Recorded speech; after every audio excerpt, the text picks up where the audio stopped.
السلام علیکم ناظرین، میں ہوں آپ کا میزبان عمر دراز صابری۔ آپ دیکھ رہے ہیں سٹی ون نیوز۔ خبر شامل کرتے ہیں تحصیل 18 ہزاری سے۔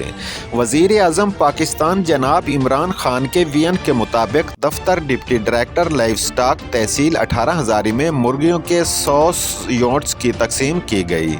ایک یونٹ میں 5 مرغیاں اور ایک مرغا شامل تھے، جس کی اصل قیمت تقریباً 1800 روپے فی یونٹ ہے، لیکن گورنمنٹ کی رعایتی قیمت فی یونٹ 1140 روپے ہے۔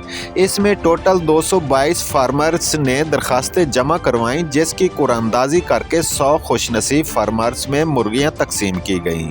مرغیوں کی تقسیم doctor Imtiaz Ali deputy director livestock تحصیل 18 Hazari, doctor Mudassar Munir senior veterinary officer, doctor Kashif Raza veterinary officer, Muhammad Daniyal گلو سٹور انچارج تحصیل 18 ہزاری، محمد ندیم انچارج سہولت سینٹر نے کی۔ Doctor Imtiaz Ali deputy director livestock تحصیل 18 ہزاری کا کہنا ہے کہ مرغیوں کی تقسیم مکمل میرٹ اور صاف شفاف طریقے سے کی گئی۔